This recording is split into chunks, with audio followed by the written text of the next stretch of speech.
Mr. President. Democratic Leader. Mr. President, Americans across the country, they could be Democrats, they could be independents, they could be Republicans. They could live in the North, the South, the East, or the West, agree on one thing. The cost of health care is at crisis levels, and families are struggling to pay for health care, such a necessity for their families and themselves. Now, on January 1st, as just about everybody knows, the ACA premium tax credits that lowered premiums for millions of Americans expired because Republicans chose to let them die. Republicans knew the crisis was coming, they knew the consequences, and they deliberately blocked relief from the American people. Already, because of the callous actions of our Republican colleagues, ACA enrollment has already dropped by nearly 1.5 million people. The average American with an ACA plan has seen their premiums double, and many have seen them much worse than that.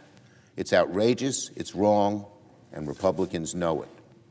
There's a demand from one end of the country to the other to undo the crisis by there's a very simple way to do it. All Republicans have to do is join Democrats in voting for legislation that expands the credits by 3 years. It'll be done. Pass the House. But mark my words, if Republicans don't do it, America will know, and the political price they pay will be severe. And so to rectify this injustice, to rectify the fact that families are deciding whether they even have health care or not, or to cut back on something else very important to pay for the increased costs of health care, families are deciding that right now, every night. Millions of American families are talking about what to do with these new health care bills that have come through, which have doubled or tripled what they have to pay each month, which will cut back in so many instances on the kind of health care they get, make them switch hospitals, switch doctors, not afford the prescription drug that is desperately needed by their child who has cancer. Every night, Americans are grappling with this horrible problem because there's nothing more important to a family than the health of its members. Yet Republicans blocked it. But my fellow Americans, the fight to lower health care costs is not over. Today, I bring to the floor a very simple request, that when this chamber received the bipartisan legislation that passed the House last week, providing a simple 3-year reinstatement of the ACA premium tax credits, that it be immediately agreed to in the Senate. The Republican leader of the Senate could put this on the floor and it would pass in the blink of an eye. Most Republicans would vote for it because they know how much the public wants to renew these credits. So there's no reason under heaven for us to delay. The House passed this bill last week by 230 to 196, and 17 Republicans joined Democrats. That's not a fluke. That's a blaring signal to Americans, to Republicans, that Americans are demanding relief. 50%, 55% of Trump voters want the tax credits extended. But the Republican Senate is blind, is in a bubble, is not even understanding the anguish of America about these increased health care costs. And they sit there and come up with one excuse after the other why they shouldn't do this. The House fortunately listened to the American people and acted, and the Senate should now do the same. Leader Thune knows that people back home are suffering. He knows that he can fix the problem by just putting the bill on the floor, because it will pass. There's a lot to discuss and debate when it comes to fixing our health care system. But right now, there's an immediate concern. Premiums are spiking across the country. So the most immediate thing we can do to lower health care costs for the American people is pass a clean restoration of these credits. We offered the Republican the chance during the so-called Big Beautiful Bill. They rejected it 3 times unanimously. But they went home over the summer and the fall and now into the winter, and they hear their constituents clamoring for relief. Open your ears, open your minds, Republicans. Listen to the American people. There's no doubt, you know it, that the majority of Americans, the overwhelming majority of Americans, even the majority of Republicans and Trump voters want us to do this. And frankly, to Americans back home, it's not a Democratic or Republican issue. The only thing they care about is getting those costs lower. And they want to know who is going to step up and bring premiums down, who is going to lower costs.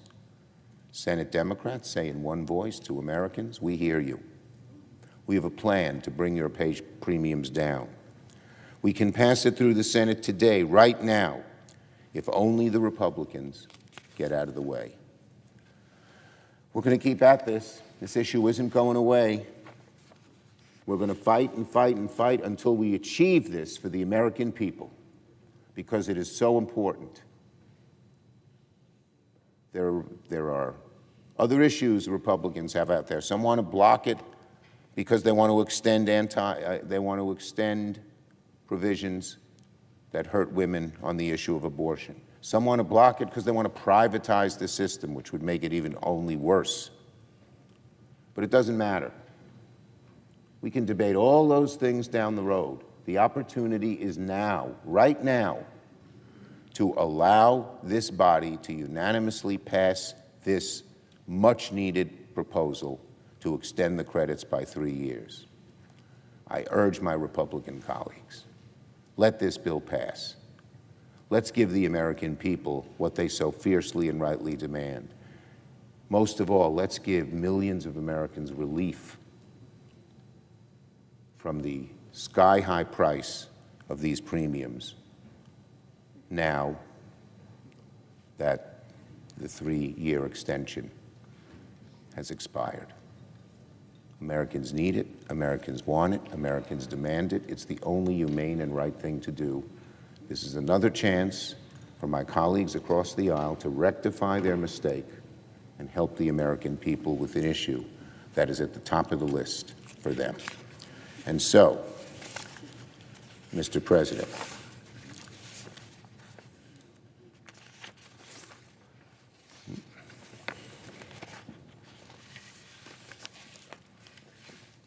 thank you.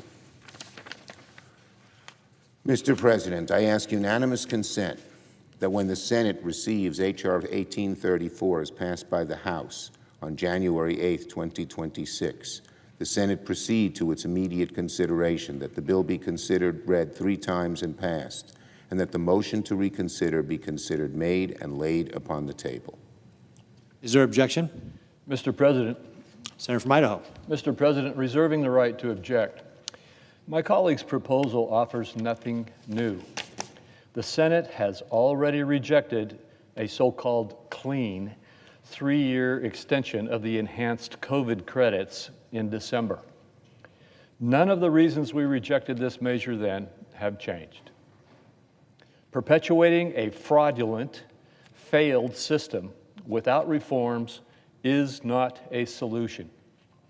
Declining to offer consumers more choice and control over their health care is not a solution.